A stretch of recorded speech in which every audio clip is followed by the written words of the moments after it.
കർത്താവിന് മഹത്വം. എല്ലാ സഹോദരങ്ങൾക്കും യേശുക്രിസ്തുവിന്റെ അനുഗ്രഹീത നാമത്തിൽ ക്രിസ്തീയ വന്ദനത്തെ അറിയിക്കുന്നു. ഒരു ദിവസം കൂടെ അവിടെ നമുക്ക് ദാനമായി നൽകിയല്ലോ. ദൈവത്തിന്റെ ദയയും വിശ്വസ്തതയും ഓർത്ത് നന്ദിയോടെ നമുക്ക് സ്തോത്രം ചെയ്യാം. അവങ്കിലേക്ക് നോക്കിയവർ പ്രകാശിതരായി. അവരുടെ മുഖം ലജ്ജിച്ചു പോകാൻ എന്റെ ദൈവം അനുവദിക്കുകയില്ല. യഹോവ നല്ലവനെന്ന് രുചിച്ചറിവീൻ. അവനെ ശരണം പ്രാപിക്കുന്ന മനുഷ്യൻ ഭാഗ്യവാനാണ്. പ്രിയരെ, ഈ ദൈവത്തിൽ ശരണം പ്രാപിക്കാൻ, ദൈവത്തെ അറിയാൻ നമ്മുടെ ജീവിതത്തിൽ ലഭിച്ച സന്ദർഭങ്ങൾ അതിശ്രേഷ്ഠമാണ്. അതിനായി നമുക്ക് സ്തോത്രം ചെയ്യാം. യഹോവയായ ദൈവം സൂര്യനും പരിചയമാണ്. നേരോടെ നടക്കുന്നവർക്ക് അവിടുന്ന് ഒരു നന്മയ്ക്കും മുടക്കം വരുത്താതെ ജയത്തോടെ നടത്തും എന്നുള്ളതിന് സംശയമില്ല. നേരോടെ നടക്കുന്നവർ ദൈവത്തിന്റെ മഹത്വം കാണും. തന്റെ കുറുപ്രാവിനെ ദുഷ്ടമൃഗങ്ങൾക്ക് ഏൽപ്പിച്ചു കൊടുക്കുന്ന ഒരു ദൈവമല്ല സഹോദരങ്ങളെ നമ്മുടെ ദൈവം. തനിക്കുള്ളവരെ അറിയുന്നവരെ ഉയർത്തുന്ന ദൈവം. തിരുവഴുത്തിങ്ങനെ പറയുന്നു, അവൻ എന്നോട് പറ്റിയിരിക്കയാൽ ഞാൻ അവനെ വിടുവിക്കും. അവൻ എന്റെ നാമത്തെ അറിയുകയാൽ ഞാൻ അവനെ ഉയർത്തും.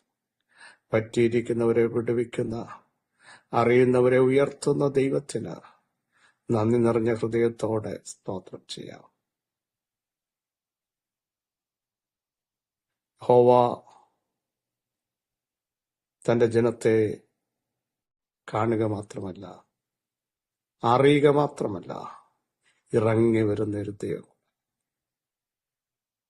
ആവർത്തിച്ചു പറയുന്നു, ആർക്കും ഇറങ്ങി വരാൻ പറ്റാത്ത ഇടത്ത് ഇറങ്ങി വന്ന് ഞാൻ അത് ചെയ്തിരിക്കുന്നു എന്ന് പറയുന്ന ഒരു ദൈവശബ്ദം ഇന്നും മുഴങ്ങട്ടെ.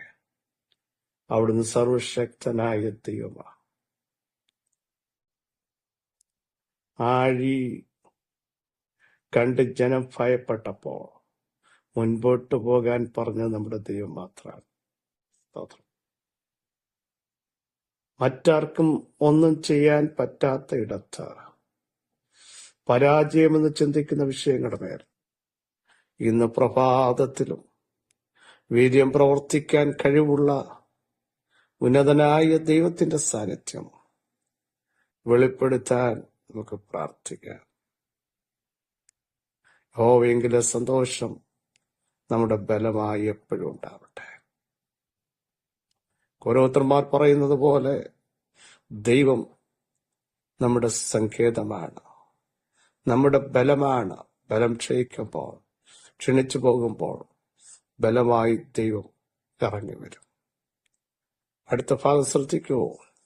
കഷ്ടങ്ങളിൽ അവിടുന്ന് അടുത്ത തുണ എന്നല്ല, ഏറ്റവും അടുത്ത തുണയാണ്. മറ്റു തുണകളൊക്കെ മാറിപ്പോകുമ്പോ, ബന്ധം വിച്ഛേദിക്കുന്ന സമയങ്ങൾ ഉണ്ടാകുമ്പോ, കഷ്ടങ്ങളിൽ ഏറ്റവും അടുത്ത തുണ. ഞാൻ നിന്നോട് കൂടെ ഉണ്ടാവും. ഞാൻ നിന്റെ ദൈവമാണ്. ഞാൻ നിന്നെ കൈവിടില്ല. ഞാൻ നിന്നെ ഉപേക്ഷിക്കില്ല, തള്ളിക്കളയത്തില്ല. എന്റെ കരം നിന്നോട് കൂടെ ഉണ്ട് എന്ന് പറയുന്ന സർവശക്തിയുള്ള ഒരു ദൈവത്തെയാണ് നമ്മൾ സേവിക്കുന്നത്. വിശ്വാസത്തിന്റെ നായകൻ, പൂർത്തി വരുത്തുന്നവൻ. ആ കർത്താവിന്റെ കരം ഇന്ന് പകൽ നമുക്ക് അനുകൂലമായി വെളിപ്പെട്ടു വരാൻ ആത്മാവിൽ പ്രാർത്ഥിക്കാം. അവൻ ഉന്നതനായ ദൈവവും ഉയർന്നിരിക്കുന്ന ദൈവവും ശാശ്വതവാസിയായ ദൈവമായിരിക്കാൻ നന്ദി പറയാം. മനോവിനയവും മനസ്താവും ഉള്ളവരുടെ കൂടെ വസിക്കുന്ന ദൈവത്തെയാണ് നമ്മൾ സേവിക്കുന്നത്. അവിടുത്തെ കരം കുറുതായി പോയിട്ടില്ല. അത് നമ്മളൊന്ന് ഉറപ്പാക്കണം. പലപ്പോഴും നമ്മൾ സംശയിക്കുന്നു, ഈ ദൈവത്തിന് കഴിയുമോ? അതുകൊണ്ടാണ് നിരാശ വരുന്നത്. ആവർത്തിച്ചു പറയുന്നു, അവിടുത്തെ കരം കുറുതായി പോയിട്ടില്ല. ആ ചെവി കേൾക്കാതെ വണ്ണം മന്ദമായിട്ടുള്ള ഒരു ചെവിയല്ല, ഇന്നും കേൾക്കുന്ന, ഇന്നും പ്രവർത്തിക്കുന്ന വീര്യമുള്ളൊരു ഭുജം എന്റെ കർത്താവിനുണ്ട് എന്ന് വിശ്വസിക്കുന്നവർ സ്തോത്രം ചെയ്ത് ദൈവത്തെ ആരാധിക്കണം, ദൈവത്തെ മഹത്വപ്പെടുത്തണം. ദൈവത്തിന്റെ കൃപ ഇന്ന് പകൽ നമ്മുടെ മേൽ വ്യാപരിക്കട്ടെ. പുറപ്പാട് പുസ്തകം 14-ാം അധ്യായം 27-ാം വാക്യം. മോശ കടലിന്മേൽ കൈനീട്ടി, പുലർച്ചയ്ക്ക് കടൽ അതിന്റെ സ്ഥിതിയിലേക്ക് മടങ്ങി വന്നു. മിസ്രയീമിൽ അതിനെതിരായി ഓടി യഹോവ മിസ്രയീമരെ കടലിന്റെ നടുവിൽ തള്ളിയിട്ടു. വെള്ളം മടങ്ങി വന്ന് അവർ പിന്നാലെ കടലിലേക്ക് ചെന്നിരുന്ന രഥങ്ങളെയും കുതിരപ്പടകളെയും ഫറവോന്റെ സൈന്യത്തെയെല്ലാം മുക്കിക്കളഞ്ഞു. നമുക്കറിയാം, അതിനു മുമ്പ് മോശ 21-ാം വാക്യം ശ്രദ്ധിക്കുക. 14-ന്റെ മോശ കൈ കടലിന്മേൽ നീട്ടി. യഹോവ അന്ന് രാത്രി മുഴുവൻ ഒരു മഹാശക്തിയുള്ള കിഴക്കൻ കാറ്റുകൊണ്ട് കടലിനെ പിൻവാങ്ങിച്ച് ഉണങ്ങി നിലമാക്കി. അങ്ങനെ വെള്ളം തമ്മിൽ വേർപിരിഞ്ഞു. ഇസ്രായേൽ മക്കൾ കടലിന്റെ നടുവിൽ ഉണങ്ങിയ നിലത്തുകൂടെ കടന്നുപോയി, അല്ലെങ്കിൽ നടന്നുപോയി. നമുക്കറിയാം, അവിടെ അരുളപ്പാടനുസരിച്ച് മിസ്രയീമിൽ നിന്ന് പുറപ്പെട്ട ജനം ചെങ്കടലിന്റെ മുമ്പിൽ വന്ന് പകച്ചു നിന്നപ്പോൾ, മിസ്രയീമിൽ ശവക്കുഴി ഇല്ലാഞ്ഞിട്ടാണോ ഞങ്ങളെ ഇവിടെ കൊണ്ടുവന്ന് തകർക്കാൻ നോക്കിയതെന്ന് മോശയോട് പുറപ്പെടുത്തപ്പോൾ, ദൈവത്തെ അവിശ്വസിച്ചപ്പോൾ ദൈവം ചോദിച്ചു, എന്തിനാ നിലവിളിക്കുന്നത്? മോശയോട് പറയുകയാണ്, മുൻപോട്ട് പോകും. അങ്ങനെ മോശ കടൽമേൽ കൈ നീട്ടി. ദൈവത്തിന്റെ മഹത്വമുള്ള ഭുജം മോശയുടെ ഭുജത്തിന്മേൽ വന്നു. ഒഴുകി നടന്ന ചെങ്കടൽ 2ആയി വിഭജിക്കപ്പെട്ടു. മരുഭൂമിയിൽ എന്ന പോലെ ആഴിയുടെ നടുവിലൂടെ ഉണങ്ങിയ നിലത്തൂടെ തന്റെ ജനമായ ഇസ്രായേലിനെ ദൈവം അക്കരെ കടത്തി. കൈ നീട്ടിയപ്പോ അതേ മോശ വീണ്ടും കൈ നീട്ടുകയാ. 27-ാം വാക്യത്തിൽ മോശ കടൽമേൽ കൈ നീട്ടി, പുലർച്ചയ്ക്ക് കടൽ അതിന്റെ സ്ഥിതിയിലേക്ക് മടങ്ങി വന്നു. 2ആയി മാറിയ കടൽ, 2ആയി മാറിയ വെള്ളം, മതില് പോലെ നിന്ന വെള്ളം വീണ്ടും അഭിഷക്തൻ കൈ നീട്ടിയപ്പോൾ അത് വെള്ളമായി വരിക.